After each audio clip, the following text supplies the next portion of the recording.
Inaanak.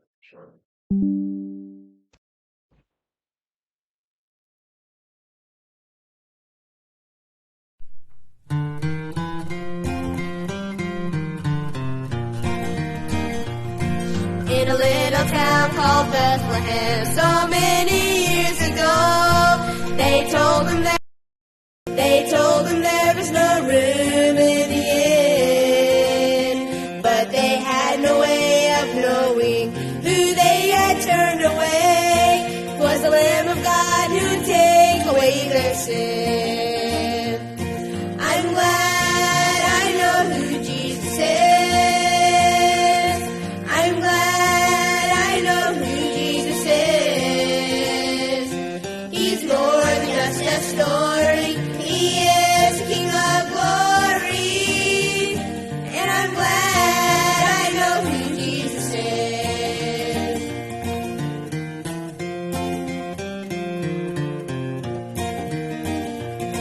So many people still today don't know who Jesus is. Well, they've never felt his peace within their soul.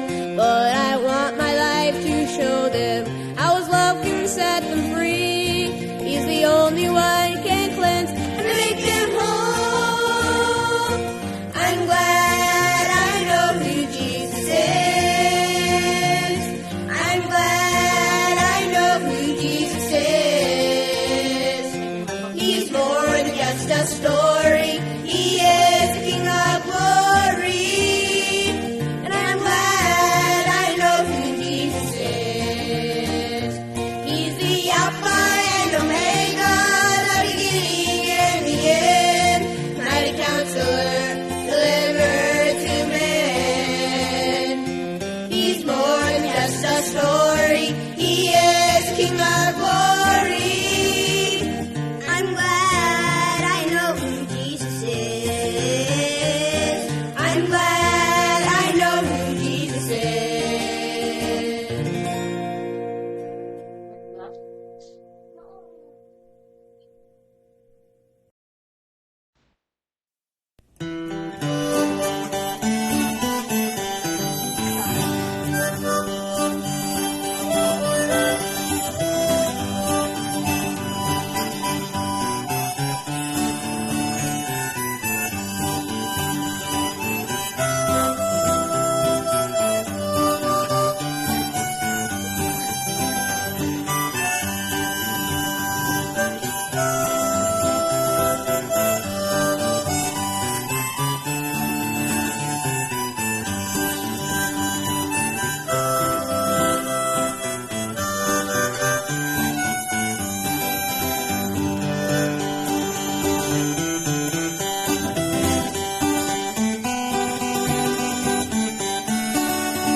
Lord, here I am again, down on my knees in prayer. Lord, you promised me that you'd always meet me there. Now there's a mountain up ahead that I can't seem to climb, but I'm praying for the strength to try it one more time. Oh Lord, don't move that mountain, just give me the strength to climb. For if you should move this mountain, I might grow weaker every time. And just as your your Son Jesus took the cross of Calvary's hill. Oh Lord, don't move that mountain, so I may better do your will. Now if there were no mountains, Lord, I might forget to pray. And if there were no trials, Lord, I might even stray. But I know the higher the mountain, the sweeter the victory. Oh Lord, ever remind me that you walk beside of me. Oh Lord, don't move that mountain, just give me the strength to climb. For if you should move each mountain, I might grow weaker every time. And just as your Son Jesus took the cross of Calvary's hill, oh Lord, don't move that mountain, so I may better do your will. Oh Lord, don't move that mountain, so I may better do your will.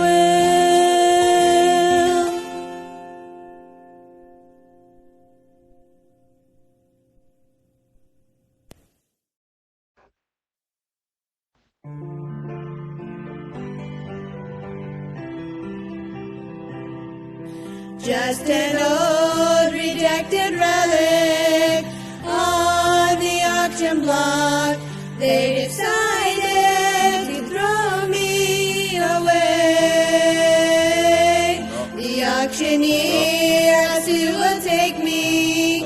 The room grew silent and still. Then Jesus stepped forward and he said, I will. If you had known me before I knew Jesus, you'd understand why I love him.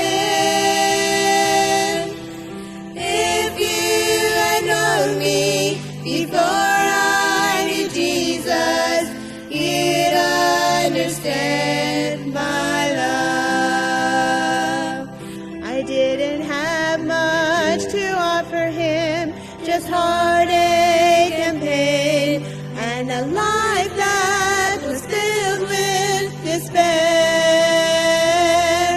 For my rags he traded riches, for heartache he gave sweet peace, and from my old life he gave me blessed relief. If you had known me before I knew Jesus, you'd understand why I love him. If you had known me before I knew Jesus, you'd understand my love. You'd understand. You'd understand. You'd understand my love.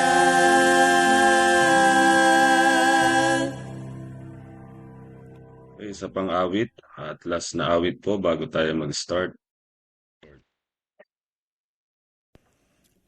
Stop me. Thank you, Lord.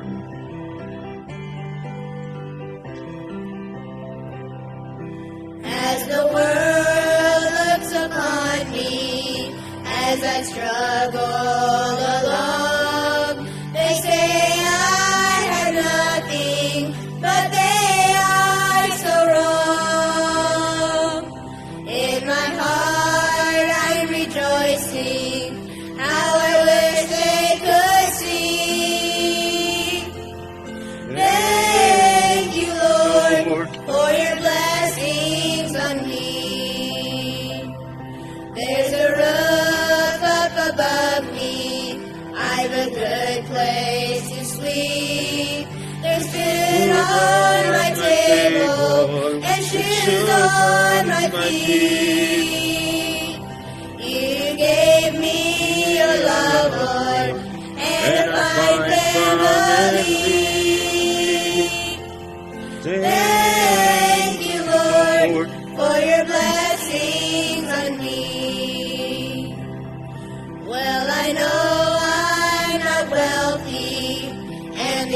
clothes are not new.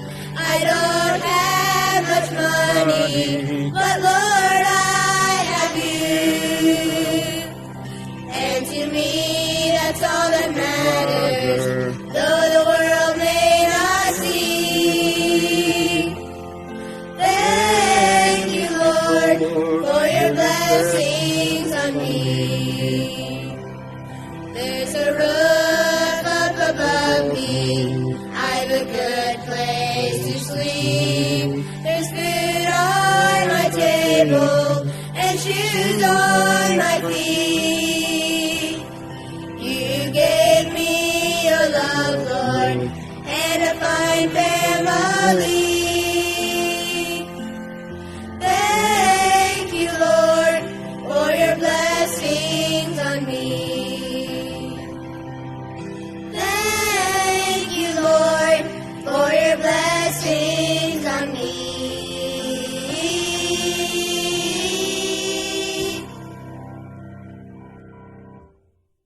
Okay, magandang gabi po sa atin pong at salamat sa Panginoon sa araw pong ito, araw po ng Monday at sa maghapon na iningatan tayo ng Diyos. Salamat sa biyaya ng Diyos sa lahat ng kanyang pagpapala. Thank you, Lord, for your blessings on us. Kaya sa lahat ng pagpapala ng Diyos sa ating buhay. Binigay ng Diyos ang lahat ng pagpapala sa atin. Okay, spiritual blessings in heavenly places.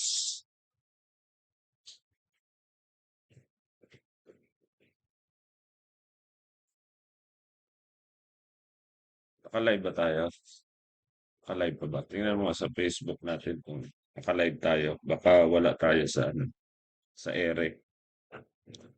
Kaya titingnan ko po kung naka-live tayo ngayon sa Facebook. Baka na-stop. Kaya titingnan ko po.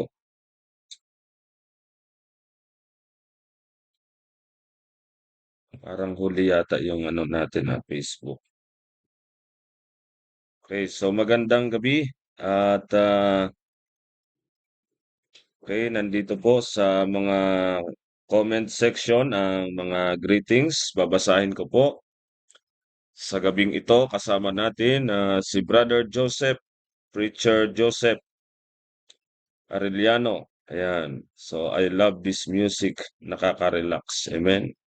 So marami tayong mga music dito, Brad, at ipatugtog mo dyan sa inyong bahay para lagi kang ma-relax habang ikaw ay nagpapahinga at galing sa iyong trabaho, galing sa nakakapagod na mga gawain sa labas. Kaya maganda po na makapakinig tayo ng mga makalangit na awitin. Okay? So, ano pa ang ating makikita dito sa comment?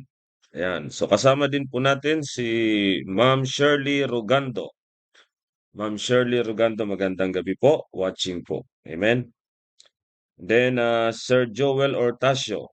Okay, magandang gabi po. Sir Joel, magandang gabi po sa inyo dyan. Ayan, so nakaka-bless po ang mga music, sarap sa pakiramdam. Okay, so naka-live naman tayo, Brad, okay? Then si Braille. Good evening po, bro. Amen. Good evening po, Brother Braille. Okay, so meron tayong 12 viewers sa oras pong ito. So, bago po tayo mag-start, bago tayo magsimula ng ating pong lesson, ay mananalangin po tayo. At ang atin pong pag-aaralan ay ang ikalawang bahagi, no, ng pinag-aralan po natin nung Saturday about kay Apostle Paul. So bakit si Apostle Paul ay nasa Bible? Bakit si Paul ay tinawag ng Diyos okay, na maging Apostle of the Gentiles? Okay, so pag-aaralan po natin ang spokesman ng Diyos sa panahon na ito ng Dispensation of Grace.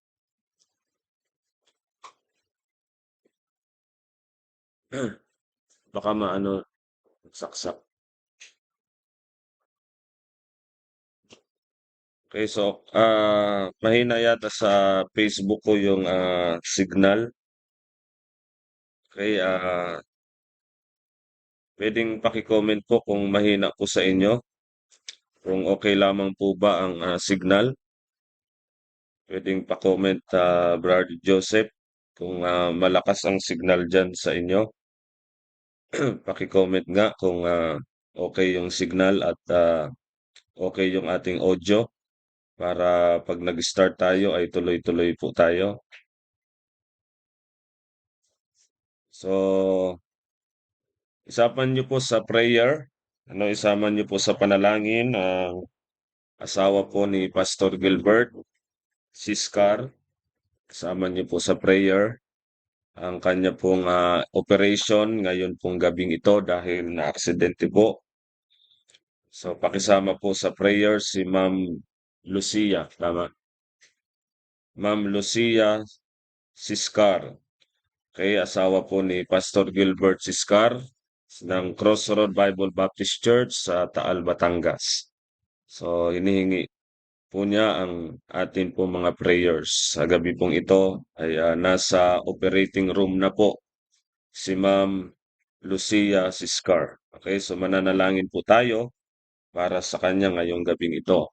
Amen. So, sa inyo rin po ay sa inyo pong mga personal prayers, isama niyo po si Ma'am Lucia Siskar na maging successful ang kanyang operation dahil sa pagka-aksidente po sa kanya kaninang umaga yata.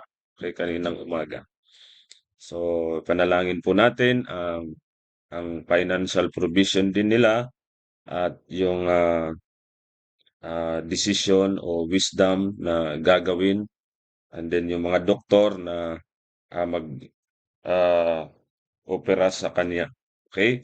So, shout out po sa mga members sa Crossroad Bible Baptist Church sa Taal, Batangas, no? So, ang kanilang anniversary ay sa December third third year, 3 years o sa ikatatlong taon na anniversary, panalangin po ninyo ang anniversary po nila sa December and then ang kanilang Bible conference kung ito po ay matuloy ang Bible conference po doon sa Taal, Batangas. Okay, so yun lamang po at tayo po'y manalangin sa pag-uumpisa ng atin pong pag-aaral ngayon pong gabi. Okay, humiling tayo ng gabay ng banal na Espiritu.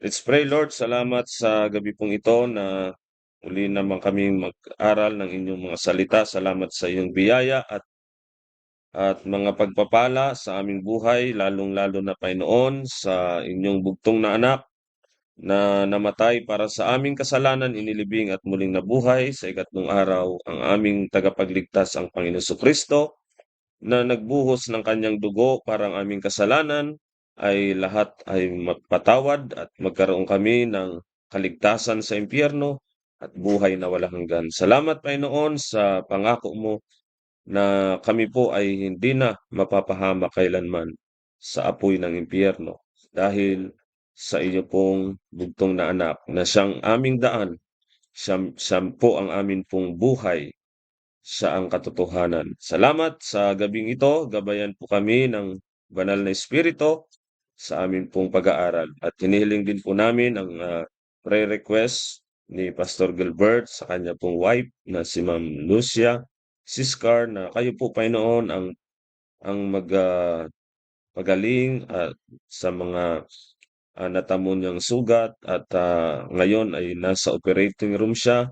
Gabayan niyo po yung mga doktor na nag-oopera sa kanya at dalangin ko po maging successful at patuloy na makarecover po si Ma'am Lucia Siscar sa pagka-aksidente po sa kanya, Panginoon. Dalangin ko rin po ang financial provision niyo po sa kanila at i-guide niyo po, Panginoon, si Pastor Gilbert sa kanya din po mga decision, Panginoon.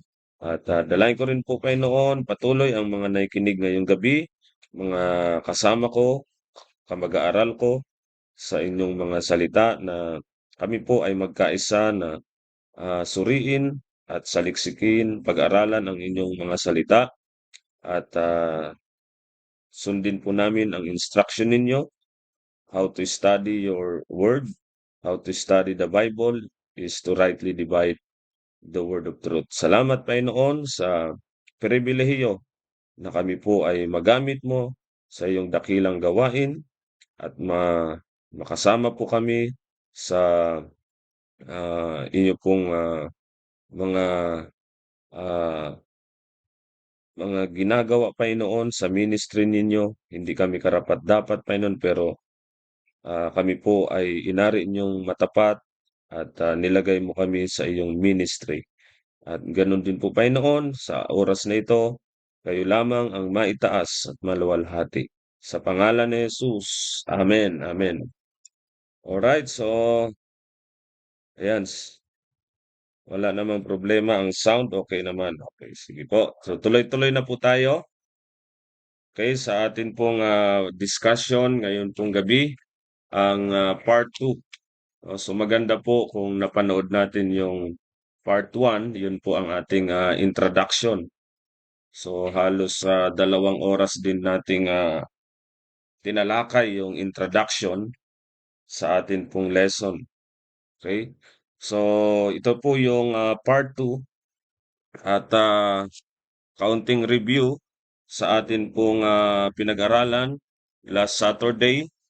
So mahalaga po ang spokesman ng Diyos. No, hindi natin pwedeng baliwalain ang tagapagsalita ng Diyos na kanyang ginamit.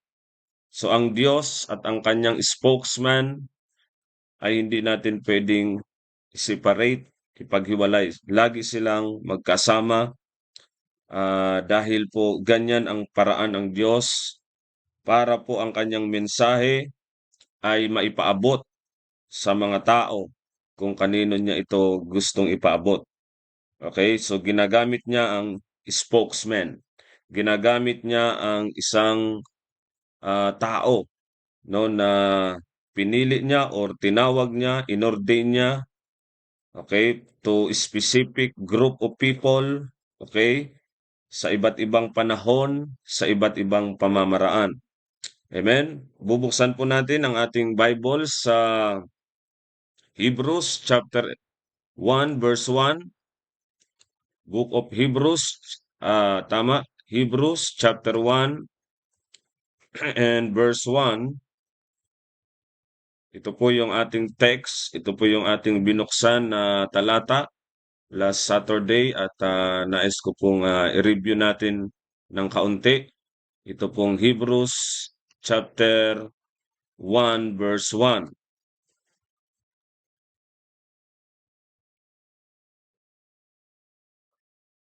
Okay, so sabi ng Bible, God who at sundry times and in diverse manners spake in time past unto the fathers by the prophets. Okay ba dyan yung ano? Nakapanood ka dito eh.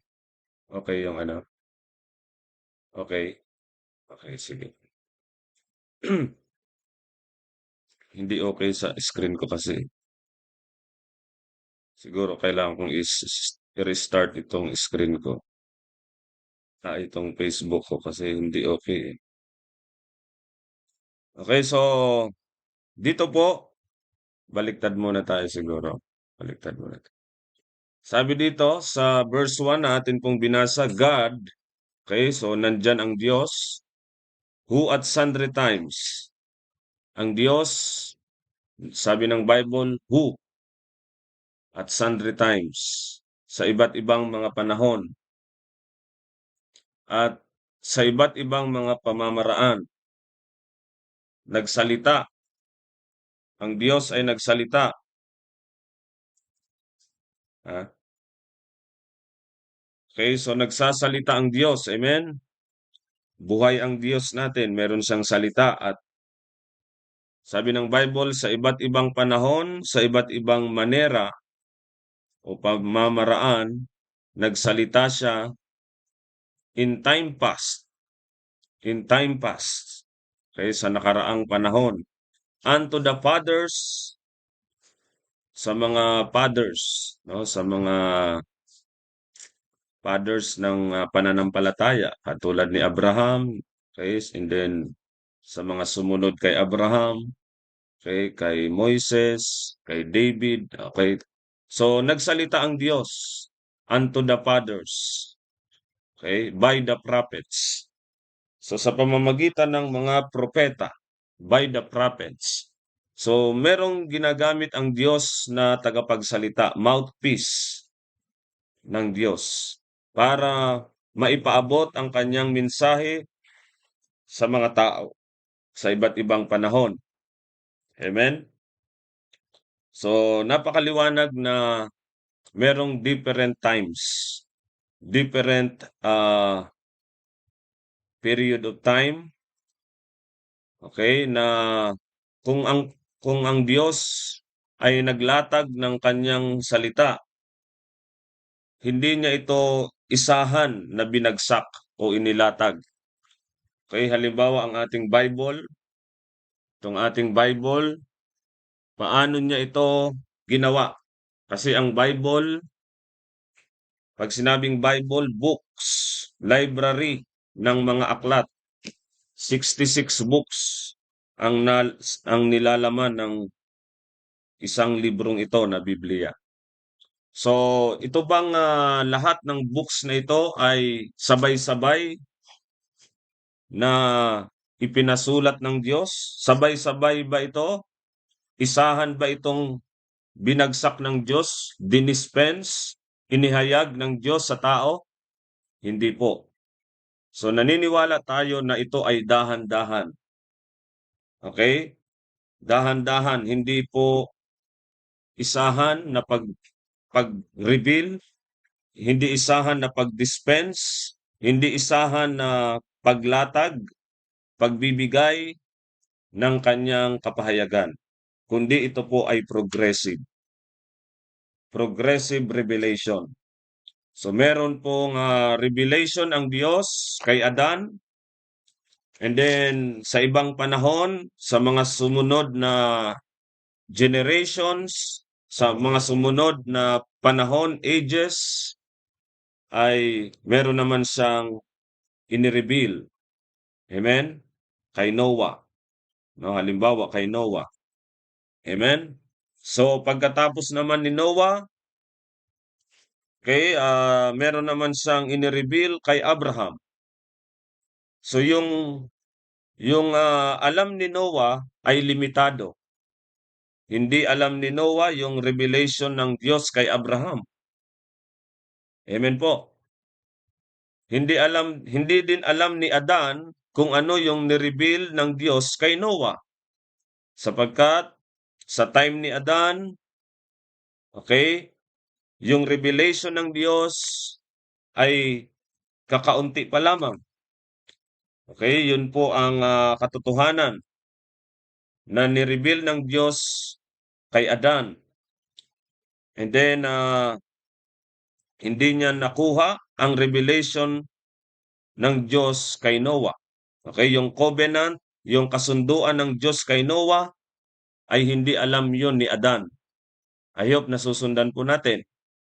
Ganon din po si Noah, hindi alam ni Noah ang covenant ng Diyos kay Abraham. Walang alam si Noah doon.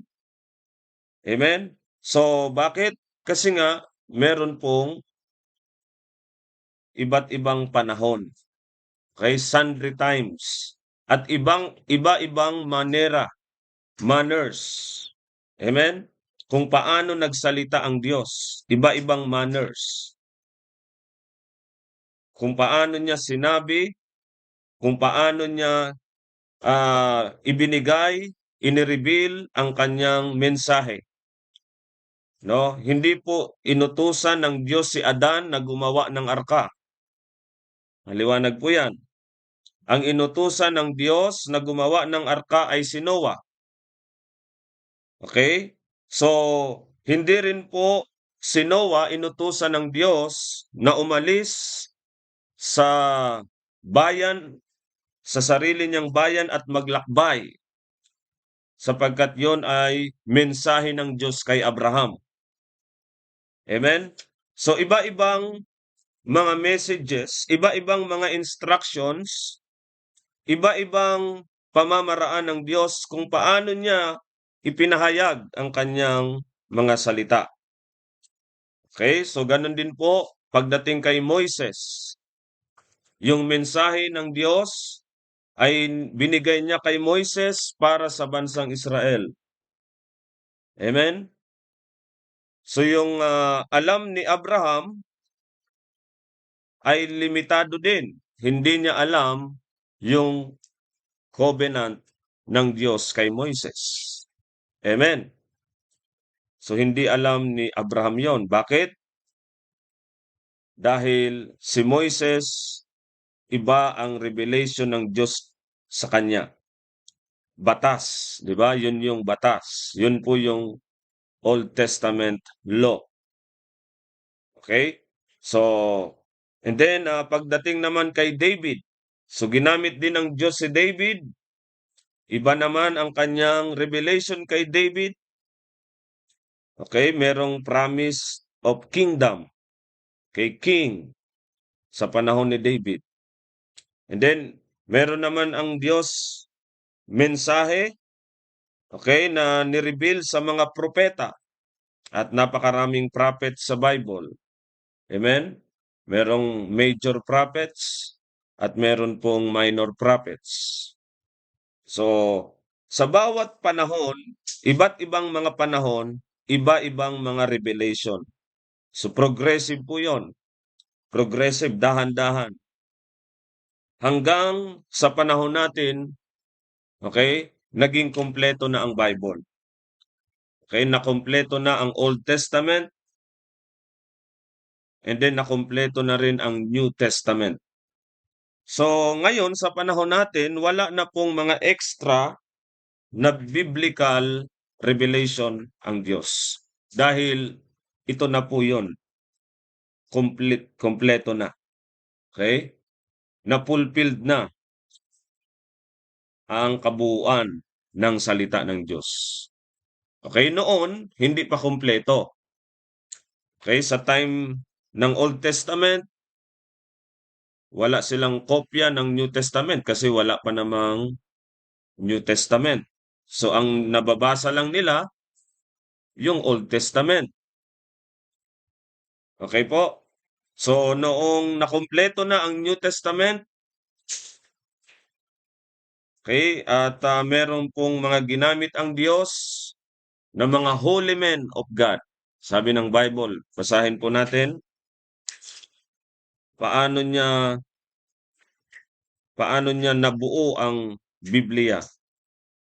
Okay, paano niya nakumpleto ang kanyang mensahe sa mundong ito na kailangan basahin ng tao at nagkaroon ng Biblia.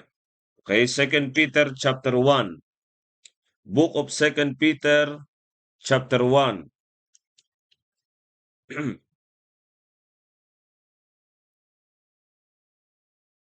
Verse 20. Knowing this first, that no prophecy of Scripture is of any private interpretation. So yung prophecy of Scripture, yan po ang salita ng Diyos. Scriptures. Scripture, banal na kasulatan. So walang private o sariling pagpapaliwanag. Ang tao, okay, ay hindi niya dapat bigyan ng sarili niyang paliwanag ang salita ng Diyos. Okay? Ang magpapaliwanag ng salita ng Diyos, walang iba kundi ang Diyos din. at ang salita niya. So, ang Word of God ay sufficient. Ang Bible ay, ito po ay kumpleto na. Hindi kailangan nito ng human interpreter. Kailangan nito sabi ng Bible, na mag-depend tayo sa totoong interpreter, ang Diyos. Okay? Ang Diyos mismo ang mag-i-interpret ng kanyang salita. For the prophecy came not in old time by the will of man. So, hindi po sa kalooban ng tao kung bakit meron tayong prophecy, meron tayong Word of God, meron tayong Bible. Hindi ito dahil sa will of man. Okay? Nangyari ang salita ng Diyos, nagkaroon tayo ng kopya ng Bible, hindi dahil sa kalooban ng tao. Amen. But holy men of God. But holy men of God. Ginamit ng Diyos yung mga holy men of God. Spake as they were moved by the Holy Ghost. So, ginamit ng Diyos ang mga holy men para po magkaroon tayo ng Bible. Okay po? Yan po yung mga prophets. Yan po yung mga spokesmen na atin pong makikita sa banal na kasulatan. So, ngayon tayo po'y nasa panahon ng New Testament. Ako'y naniniwala na lahat po tayo ay sumasang-ayon doon. Nag-agree tayo na lahat tayo, naniniwala tayo na wala na tayo sa Old Testament. Amen? Wala tayo sa panahon ng batas. Tayo ay nasa panahon ng biyaya ng Diyos. Amen? Hindi tayo nasa ilalim ng batas ni Moises. Tayo ngayon ay nasa ilalim ng biyaya dahil ang Panginoong Jesucristo na ang naging katapusan ng batas. Nung siya'y napako sa cross, namatay para sa ating mga kasalanan, siya'y inilibing at muling nabuhay. So tapos na ang panahon ng batas. Amen? So kung kayo po ay nag-agree, pwede kayong mag-amen. Okay, kung kayo'y sumasang-ayon, pwede kayong mag-comment ng amen. Okay? So dapat lahat tayo nagkakasundo. Hindi katulad tayo ng Sabadista na bumabalik pa sa Old Testament. Amen. Hindi tayo katulad ng ibang mga sekta ng relihiyon sa panahon na ito na bumabalik pa sa lumang tipan. Tayo po ay wala na sa lumang tipan. We are not under the law, but we are under grace. Maliwanag po yan na sinasabi ng Biblia. So tapos na ang lumang tipan. Okay? So 2,000 years ago, tinapos na po ito ni Kristo. Sabi niya, it is finished. Tinapos niya. Pinulfill niya ang batas. Sabi ng Bible, pumunta siya para hindi i-destroy ang batas, kundi ipulfill ang batas. Siya yung naging katapusan ng batas. Amen? So, kaya dito natin ipakita sa atin pong screen yung ating pong chart, Bible Study Chart. Okay, so kung nakikita po ninyo, nandyan po, mga minamahal, ang New Testament Church Age period. Amen? So, dito tayo magpo-focus. Dito tayo dapat magbigay ng atensyon sa New Testament Church Age period. Dahil wala na po tayo sa Old Testament. Okay? So, makita po natin, nag-start ang New Testament. Okay, tingnan po natin. Atras tayo ng kaunti. Kung nakita niyo po yung Calvary. Okay, atras pa ng kaunti. Okay, Calvary. Ay nakita po natin diyan po sa cross, sa suffering ni Jesus Christ, nagtapos ang Old Testament. Hebrews chapter 9, okay, Hebrews chapter 9 verse 15, 16 hanggang 17. Okay, kinakailangang mamatay ang testator bago magkaroon ng bisa ang ikalawang testamento, ang bagong tipan. Okay? So, dito nagtapos ang lumang tipan sa kamatayan ng Panginoong Jesucristo. Hindi po sa birth, okay? Hindi sa kapanganakan ni Kristo nag-umpisa ang bagong tipan, kundi sa kamatayan ni Jesucristo. So, yan po ang katotohanan dahil nung nabuhay dito si Kristo sa lupa, sabi ng Bible sa Galatians chapter 4 verse 4, okay, siya po ay made under the law. Made under the law. So siya po ay nasa ilalim ng batas. Kaya nandyan po, nasa ilalim po siya ng tinatawag na Old Testament. Okay? And then, sa kanyang earthly ministry, okay, so siya po ay sumusunod sa batas. Dahil nga siya'y nasa ilalim ng batas. Okay, siya po ay nagkikip ng Sabat. Siya po ay hindi kumakain ng baboy. Okay po? At lahat ng batas ni Moises ay kanyang sinusunod sa kanyang earthly ministry. Okay, hanggang inoffer niya ang kanyang sarili. At ito na yung fulfillment ng batas ni Moises. Lahat ng mga sacrifice sa Old Testament, si Kristo na po ang naging sacrifice once for all. Okay, kaya nga hindi na tayo nagsasacrifice sa panahon ng New Testament. Bakit hindi na tayo nagsasacrifice ng tupa?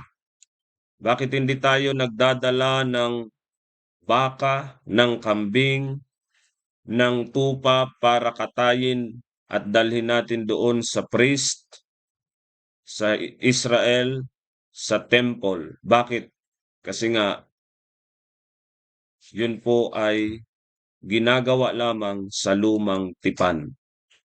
Nung namatay si Kristo, ang kanyang sacrifice, ang kanyang offering, ang kanyang katawan, yun ang fulfillment ng lahat ng mga sacrifices sa Old Testament. Amen?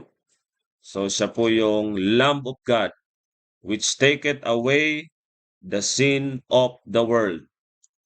Okay, so yun po ang nagtatanggal ng kasalanan. Yung pong mga animal sacrifice, the blood of an animal sa Old Testament, yun po ay for the remission of sins. For the remission. Natakpan lang ang kasalanan po nila. Pag sinabing remission, parang yung may cancer ka, no, na-diagnose ka na may cancer. Sinabi ng doktor, ikaw ay may cancer. Nakita na ikaw ay may cancer. And then, ikaw ay nag-under sa medication, nagpagaling ka, kaya may gamot ka, and then pag-check up mo ulit, sabi ng doktor, okay, so na-remit, no? Nagkaroon ng remission, no, na kumbaga na meron pong magandang resulta, nawala, okay? Pero may natira, may natitira pa. Okay? So para bang may nakatakip lang pero meron pa nandun pa, may kaunti pa. So pwedeng bumalik, no? Pwedeng bumalik yung cancer. Pero nung namatay si Jesus Christ sa cross, nung inoffer niya ang kanyang dugo, walang natira, mga minamahal. Lahat tanggal. Kapag nanampalataya ka sa dugo ni Hesukristo, lahat ng kasalanan mo ay tanggal. Hindi lamang natakpan, kundi natanggal. Hindi ka lang nagkaroon ng remission of sins, kundi nagkaroon ka ng redemption. Kay redemption, natubos ng kanyang dugo. Yung dugo ng mga hayop, hindi nagtutubos ng kasalanan, kundi remission lang, nagpapatawad lamang. Kaya nga paulit-ulit nilang ginagawa. Okay? Paulit-ulit nilang sinasacrifice yung mga tupa nila. Yan ay batas. Pag hindi nila ginawa yon, sila po ay ika-cut off. Sila'y isusumpa ng Diyos. Ibig sabihin, dadalhin sila sa impyerno. Okay? Pero salamat, nung napako sa cross ang Panginoon Jesus, namatay siya, nagbuhos ng dugo, sa panahon natin ngayon, ang manampalataya sa Kanya ay hindi na po pupunta ng impyerno. Amen? Hindi na mapapahamak sa impyerno. Dahil lahat ng kasalanan ay natubos ng dugo ng Panginoong Hesukristo. So makita natin ang kaibahan ng Old at ng New Testament. Amen? So kaya kailangan i-rightly divide ang salita ng Diyos. So ngayon, ang atin pong pupukusan, ang atin pong bibigyan ng atensyon sa atin pong pag-aaral ngayon ay si Paul. Dahil siya po ay malaki ang kanyang papel, ang kanyang role, ginamit siya ng Diyos. Malaki ang kanyang inambag. Okay? Sa panahon na ito ng New Testament, Church Age period. So bakit natin masasabing malaki? Imagine nyo po 13 epistles. Okay, yung sulat niya from Book of Romans hanggang Book of Philemon, mga solidong doktrina.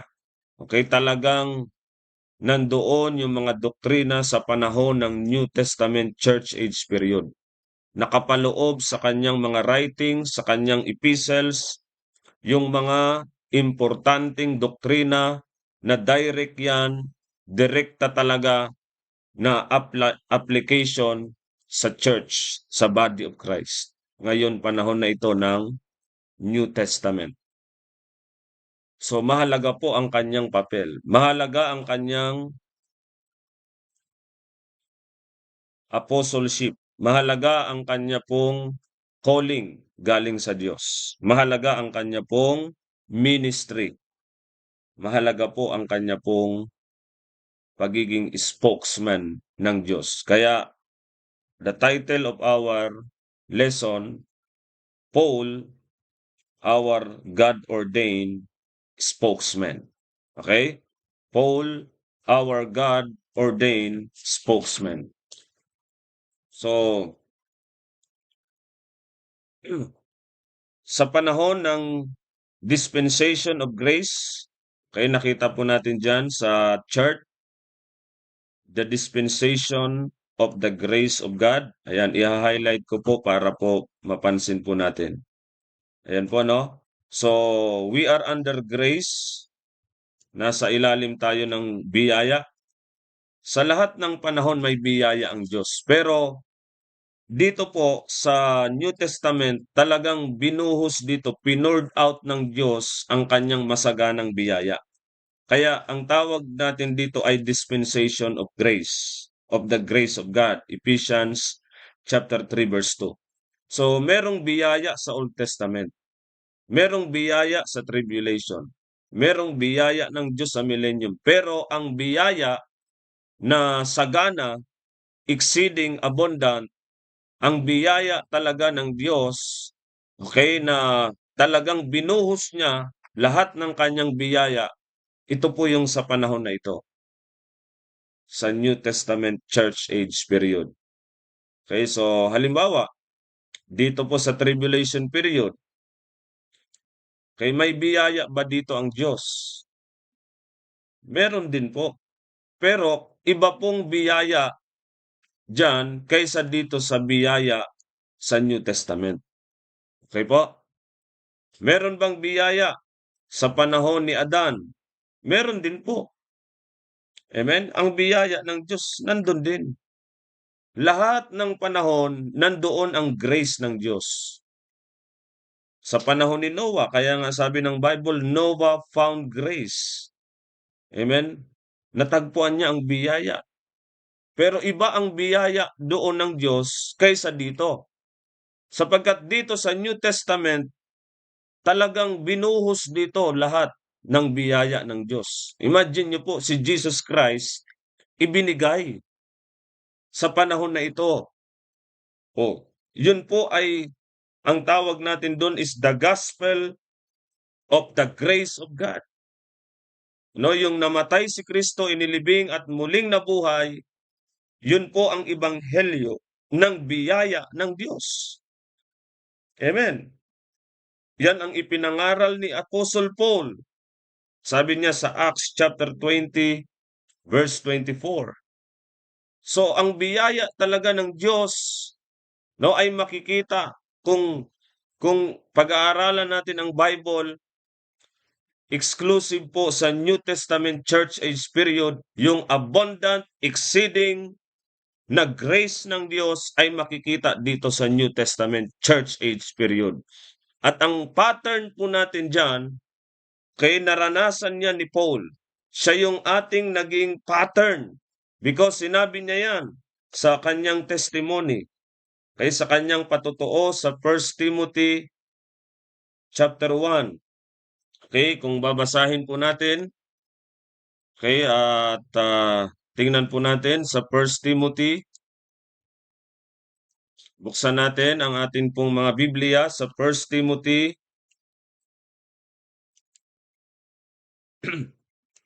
chapter 1, verse 12.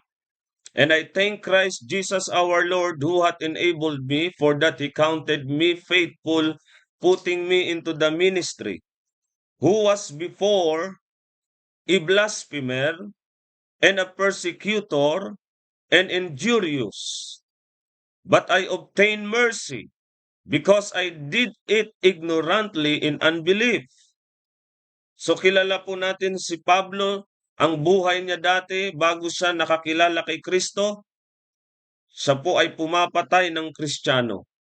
Pinapatay niya yung mga nangangaral patungkol kay Kristo. Siya po yung ginamit, okay? O siya yung naging kumbaga dahilan kung bakit namatay si Stephen. Siya yung namuno doon para patayin si Stephen sa Acts chapter 7. And then marami pa siyang mga pinatay na mga Kristiyano. Murderer siya, at hindi lang bastang murderer, kundi ang pinapatay niya yung mga Christians. Talagang matinding kalaban ng Diyos. Persecutor, blasphemer. Imagine niyo po, yung blasphemer, pag nag-blaspheme ka sa Holy Ghost, hindi napapatawad na kasalanan yan, di ba? Pero, mga minamahal, sa time ng New Testament, okay, nagkaroon siya ng mercy. Na-obtain niya yung habag ng Diyos. Sabi ng Bible sa verse 14, and the grace of our Lord was exceeding abundant. Grabe po yung grasya ng Diyos sa panahon na ito ng bagong tipan. Amen? Abundant, exceeding abundant, with faith and love, which is in Christ Jesus. Saan ang galing yung exceeding abundant na grace? Galing sa Diyos dahil sa Panginoong Hesu Kristo. Kaya sabi niya sa verse 15, this is a faithful saying. Ito po yung matapat na pananalita. And worthy of all acceptation that Christ Jesus came into the world to save sinners. At sabi niya dito, hindi lang siya basta sinner, kundi sabi niya, of whom I am chief, the chief of sinners, ang pinuno ng mga makasalanan. Sabi niya, ako ang pinaka pinuno, the chief. Ako ang first. Ako ang nasa una. Kung sino man yung pinaka makasalanan sa lahat ng tao, ako yun, sabi niya. Sabi ni Paul. Pero naka-obtain ako ng mercy. Nakatanggap ako ng biyaya na exceeding abundant with faith and love. Amen. Then sabi niya sa verse 16, howbeit for this cause I obtain mercy. I obtain mercy, sabi niya, that in me first Jesus Christ might shew forth all long suffering. Grabe po yung pagpapasensya ng Diyos. Long suffering, pinakita yan ng Diyos at naranasan yan ni Apostle Paul. Yung long suffering ng Diyos. For a pattern, siya po yung naging pattern. To them which should hereafter believe on Him to life everlasting. Kaya nga sa panahon natin ngayon, sabihin man nila, hindi na ako kayang patawarin ng Diyos sa lahat ng mga ginawa kong kasalanan. Tandaan natin, si Pablo po ang pattern. Okay? Mas makasalanan ka pa ba kay Pablo? Yung buhay dati ni Pablo, yan ba ay buhay mo ngayon? Pinapatay mo ba yung mga Kristiyano? Pumapatay ka ba yung mga naniniwala kay Kristo? Pinapatay mo ba? Pinipersecute mo ba? Hindi ka naniniwala sa Biblia? Hindi ka naniniwala sa preaching ng mga Christians? At so siya yung pattern.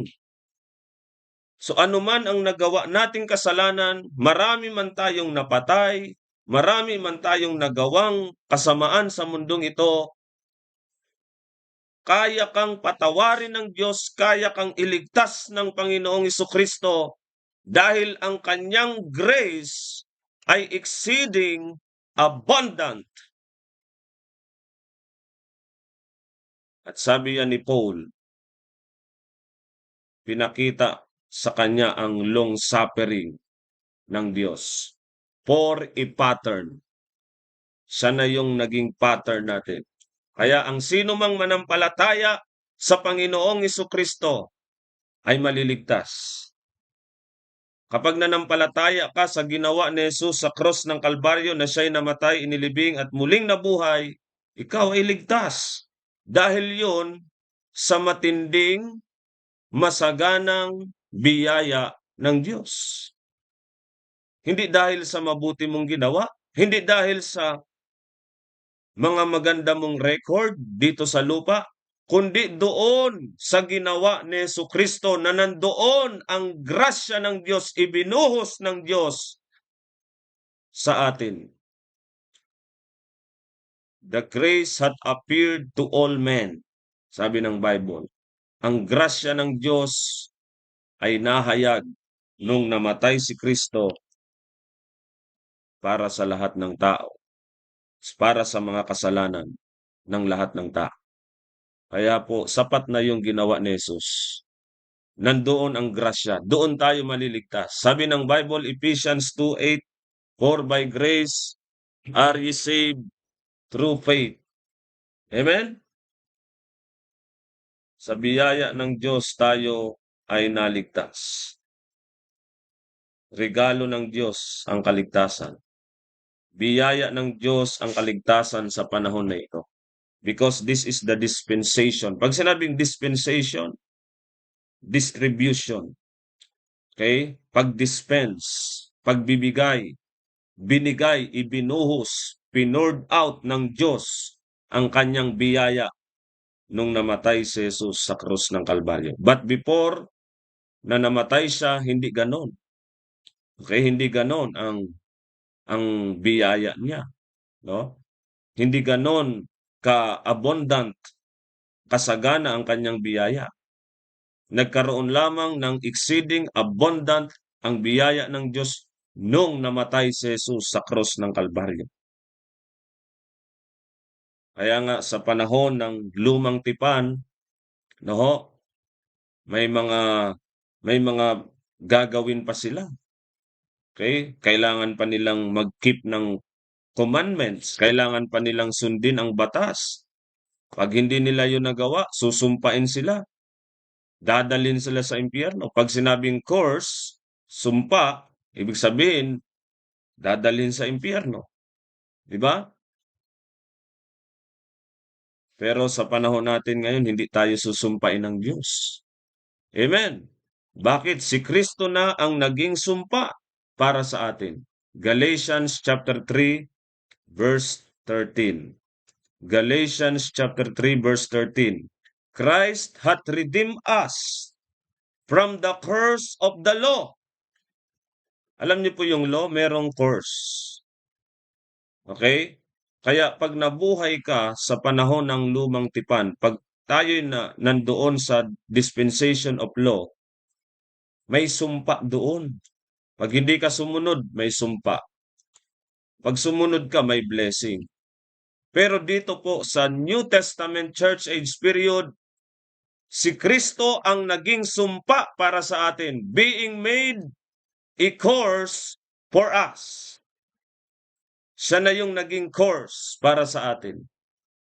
For it is written, cursed is everyone that hangeth on a tree. So, kailan naging sumpa si Kristo para sa atin? Nung siya po ay ibinitin doon sa cross, hangit on a tree.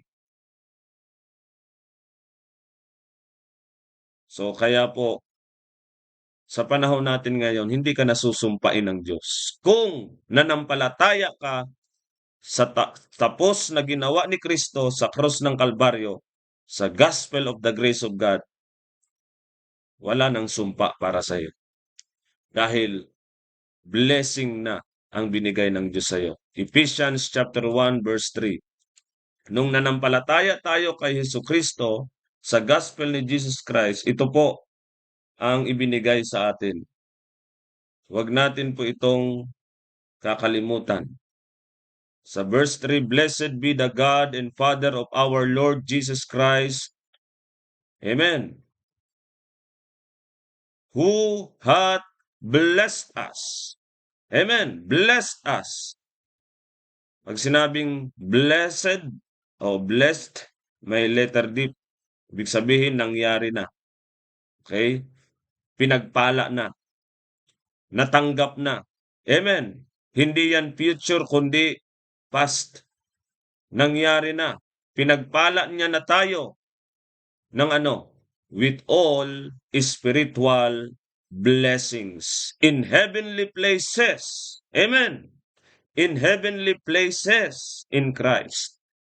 So, nung tayo po'y nanampalataya sa tapos na ginawa ni Jesus, binigyan niya tayo ng mga pagpapala. At yan po ay permanent. Hindi yan temporal. Yan po'y permanenteng pagpapala. Hindi yan bigay-bawi. Nung tinanggap natin yan, sa atin na yan. Lahat ng mga spiritual blessings, saan daw? In heavenly places. Kaya taga saan ka? Kung ikaw ay nanampalataya kay Jesus Christ, taga saan ka ngayon? Taga lupa o taga langit? Taga langit ka na. Amen. Taga langit na tayo. Bakit nandito pa tayo sa lupa? Okay? Pero sabi ng Bible, meron ka ng pagpapala sa langit. Nandun na sa langit ang mga spiritual blessings mo. Amen. Nandun na. Kaya tayo nandito pa sa lupa kasi hindi pa tayo namamatay. Amen? Pero nandun na sa langit. Natanggap mo na. Pinagpala ka na ng Diyos. ng lahat ng mga pagpapalang espiritual. Pag sinabing spiritual blessings, hindi material. Kasi ang material, temporary. Ang spiritual, eternal. Amen? Hindi nawawala. Spiritual blessings doon sa langit. Ano pang hahanapin natin? Nandyan na sa atin na yan eh. Binigay na sa atin. Package yan nung tayo'y nanampalataya kay Jesus. Hindi niya lang tayo niligtas sa impyerno, binigyan niya pa tayo, pinagpala niya pa tayo ng mga lahat ng spiritual na pagpapala in heavenly places. Kaya po ang mga Kristiyano, no, hindi po dapat malungkot. Dahil lahat tayo ay pinagpala na ng Diyos. Pinagpala na tayo ng Diyos, sabi ng Bible, ng lahat ng mga spiritual na pagpapala sa langit na lugar, in heavenly places. Amen? Sabi nga ng Ephesians chapter 2, okay, tingnan natin sa Ephesians chapter 2, verse 4, but God, amen, but God, sapagkat dito po sa verse 1 hanggang verse 3, ganyan po yung dati nating buhay. Ang ating buhay dati, patay tayo, sabi ng Bible, in trespasses and sins. Okay? Tayo'y lumalakad according to the course of this world, according to the prince of the power of the air, the spirit that now worketh in the children of disobedience. Tayo po'y mga anak ng pagsuway. Okay? At tayo po'y namumuhay sa laman, lust of our flesh, fulfilling the desires of the flesh and of the mind, and were by nature the children of wrath. Tayo po'y mga anak ng puot. Pero maganda po dito sa verse 4, but, yung conjunction na but, ibig sabihin contrary. Okay, opposite. Ibig sabihin yan, mga minamahal, hindi na tayo yung dati na children of wrath, children of disobedience, patay. But God, amen, who is rich, mayaman, saan? Sa mercy, in mercy, for His great love, wherewith He loved us. Nasa natin, amen, yung great love ng Diyos, yung pag-ibig ng Diyos, dakila at mayamang awa doon sa cross ng Kalbaryo. Nung tayo'y nanampalataya, ginawa ni Kristo sa cross, naranasan natin yung great love. Even when we were dead in sins, hath He quickened us together with Christ. By grace ye are saved. Binuhay tayo. Binuhay tayo together with Christ. Quicken us together with Christ. Amen? By grace ye are saved. Verse 6, and hath raised us up together.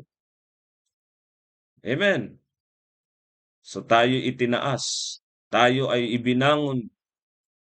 Sabi ng Bible, hath raised us up together. Kasama ni Kristo. And made us sit. Hindi lang tayo ibinangon. Hindi lang tayo ibinuhay at ibinangon kasama niya, kundi ginawa niya tayong nakaupo kasama niya. Sabi dito, and made us sit together. Kung saan nakaupo si Kristo ngayon, doon sa langit, nakaupo na rin tayo. Made us sit together. May position ka na doon sa langit. Nakaupo ka ng kasama ni Kristo. Kung ikaw ay ligtas na, sabi ng Bible, nandun na ang iyong posisyon. Nakaupo na tayo kasama ni Kristo in heavenly places in Christ Jesus. Amen? So maliwanag po ang grasya ng Diyos sa panahon na ito, abundant, rich, exceeding abundant. kahit anong nagawa nating kasalanan, kahit nagaya natin si Paul ang ating pattern. Siya yung ating pattern sa ating kaligtasan. Na kahit murderer siya, kahit blasphemer siya, kahit pumapatay siya ng Kristiyano, kahit pinuno siya ng mga makasalanan, nakatanggap siya ng exceeding abundant grace ng Panginoon.